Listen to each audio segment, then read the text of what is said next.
کی طرف آتے ہیں، یعنی 9واں تو کر چکے، 8واں بھی کر چکے، 7واں، اب چھٹے پہ آ رہے ہیں. چھٹے میں کیا ہے؟ اللہ تعالیٰ نے ہمیں کہا وَلَنَبْلُوَنَّكُمْ بِشَيْءٍ مِّنَ الْخَوْفِ وَالْجُوعِ وَنَقْصٍ مِّنَ الْأَمْوَالِ وَالْأَنفُسِ وَالثَّمَرَاتِ وَبَشِّرِ الصَّابِرِينَ. تمہارا بڑا شدید امتحان لیا جائے گا ہر طرح سے.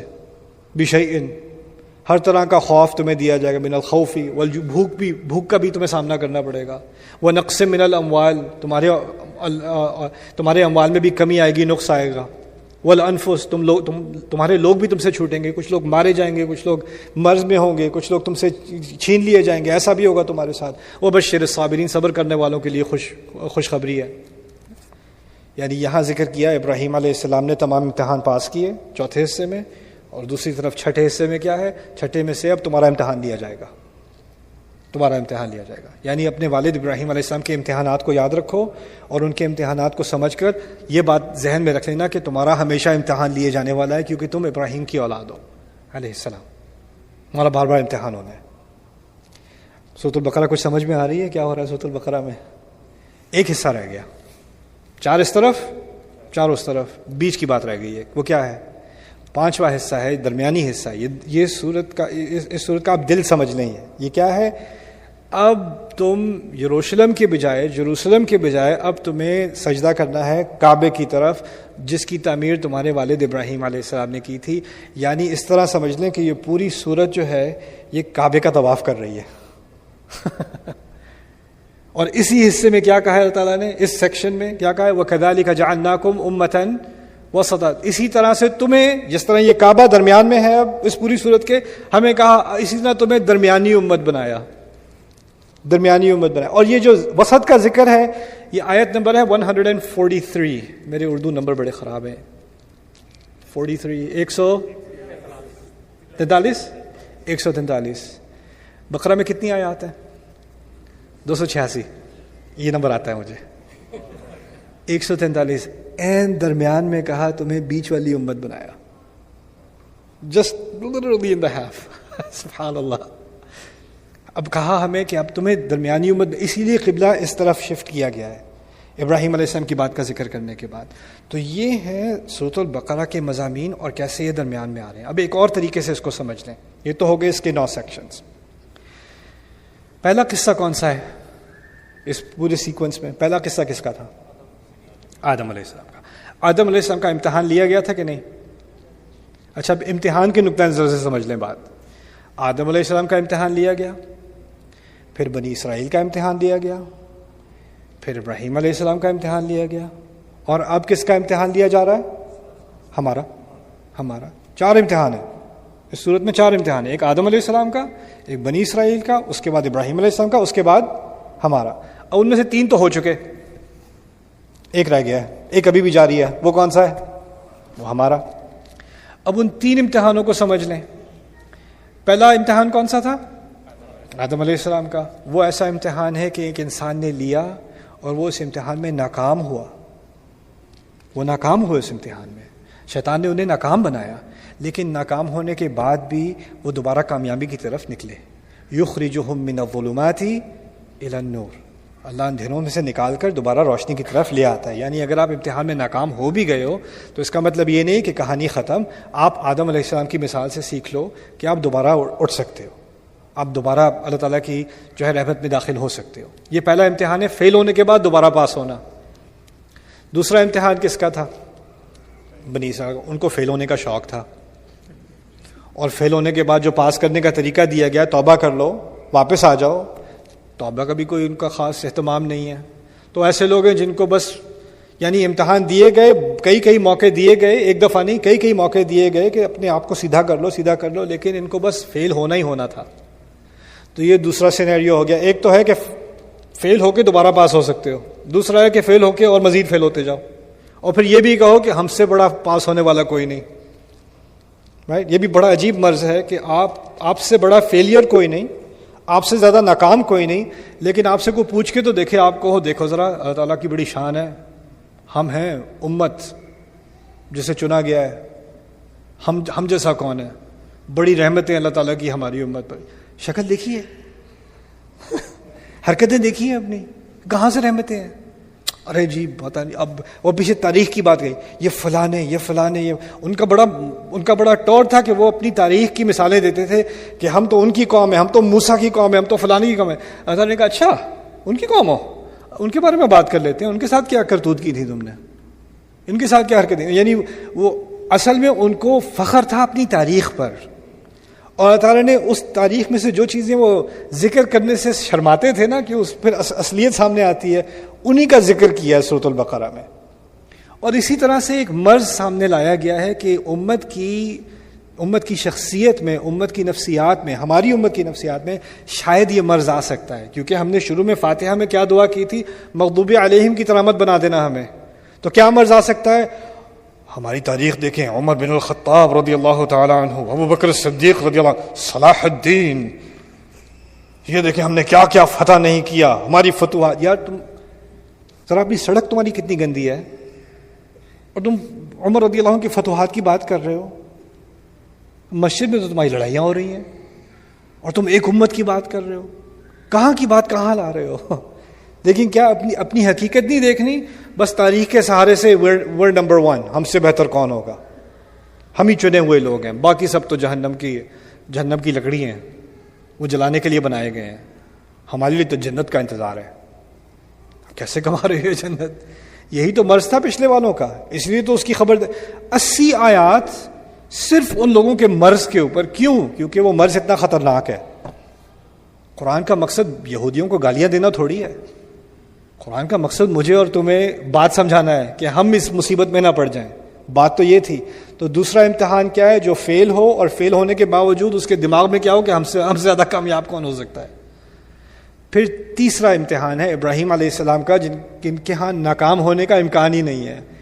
مشکل ترین امتحانات، اور وہ سب میں کامیاب ہوئے، سب ایک کے بعد ایک میں کامیاب ہوئے.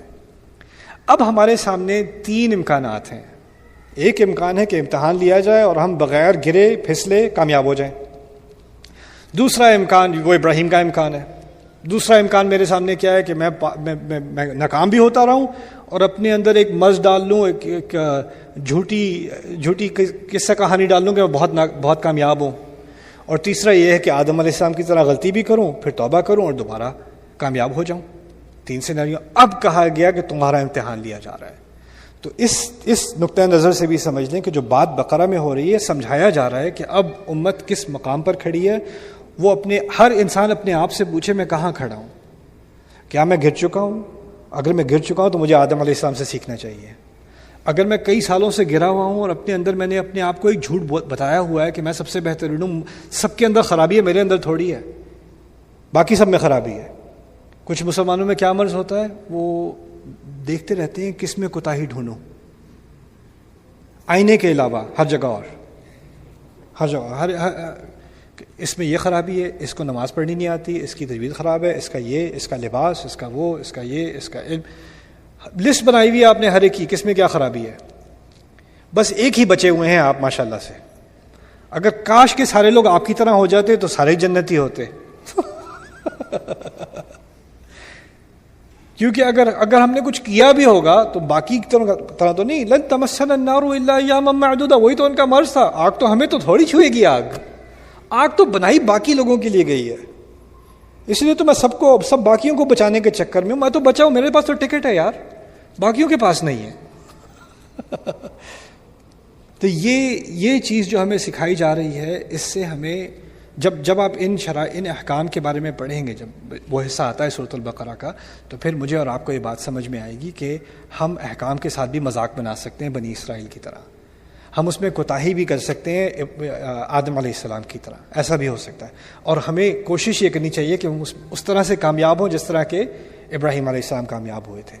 اسی لیے سورۃ الحج کے آخر میں ہمیں کہا گیا ہے ملت ابیکم ابراہیم ہوا سماکم المسلمین، تم اپنے والد ابراہیم علیہ السلام کے مذہب کی پیروی کر رہے ہو، انہوں نے تمہارا نام مسلمان رکھا ہے.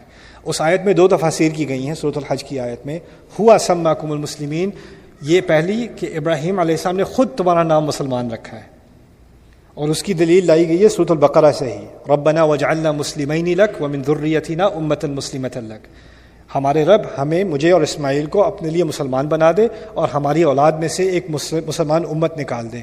تو اس سے نکالا گیا ہے کہ ابراہیم علیہ السلام نے خود ہمارا نام مسلم رکھا. دوسری ہوا کا جو رجوع ہے وہ اللہ تعالیٰ کی طرف ہے کہ اللہ تعالیٰ نے خود تمہارا نام مسلمان رکھا ہے. تمہیں مسلم اللہ تعالیٰ نے خود تمہیں یہ اعزاز دیا ہے. آخری بات جو میں آپ سے بتا دوں، آپ کے سامنے رکھ دوں کہ بنی اسرائیل اور ہمارا آپس میں تعلق کیا ہے. ہمارا بنی اسرائیل سے بہت گہرا تعلق ہے. کوئی بھی اگر قرآن سنجیدگی سے پڑھ رہا ہو نا شروع سے آخر تک، تو اس کو اس بات کا احساس ہوگا کہ قرآن میں بنی اسرائیل اور بنی اسرائیل کے انبیاء کا ذکر سب سے زیادہ ہے. اکثر بات انہی کے بارے میں ہو رہی ہے. سب سے زیادہ ذکر کیا ہوا رسول موسیٰ علیہ السلام، بنی اسرائیل. تورات موشے اسے وہ کہتے ہیں، موسیٰ کی تورات. ہم کہتے ہیں کتاب اللہ، وہ کہتے ہیں تورات موشے. ان کے ہاں یہ مصطلح استعمال ہوتی ہے. اس کے بعد بنی اسرائیل کے میں بھیجے گئے انبیاء کے بارے میں، بنی اسرائیل خود کے بارے میں جن چیزوں کا ذکر ہے وہ قرآن میں اس کی اکثریت ہے. تو ہمارا بنی اسرائیل سے ایک بہت گہرا تعلق ہے. اور یہ بھی بات عجیب سی ہے کیونکہ عیسائی بنسبت یہود، عیسائی بہت بڑی تعداد ہے، دنیا کی میجورٹی سمجھ لیں، اور یہود ایک بہت چھوٹی مائنورٹی ہے دنیا میں، بہت ہی چھوٹی قوم ہے. تو اگر پاپولیشن کے حساب سے دیکھا جائے تو زیادہ بات کس کے بارے میں ہونی چاہیے تھی؟ عیسائیوں کے بارے میں. اتنی سی قوم کے اوپر اتنا فوکس. اس سے ہمیں بات کیا پتہ چل رہی ہے کہ سائز سے کچھ نہیں ہوتا. کوئی قوم بڑی ہو یا چھوٹی ہو اس سے کچھ نہیں ہوتا. اللہ تعالیٰ نے اگر ان کو چنا ہوتا اور انہوں نے اللہ تعالیٰ کے احکام کو فالو کیا ہوتا تو یہ دنیا کے حکمران ہوتے. لَأَكَلُوا مِن فَوْقِهِمْ وَمِن تَحْتِ أَرْجُلِهِمْ، یہ اوپر سے نیچے سے دونوں سے کھاتے. اللہ تعالیٰ کہتے ہیں لَوْ أَنَّهُمْ أَقَامُوا التَّوْرَاةَ وَالْإِنْجِيلَ. لیکن خاص ان کا ذکر اتنا زیادہ شاید اس لیے بھی کیا جا رہا ہے کہ ہمارے اور ان کے درمیان بہت ساری چیزیں ایک جیسی ہیں. تو یہ آخری بات آج میں آپ کے سامنے رکھ رہا ہوں، پھر میری بات ختم ہے.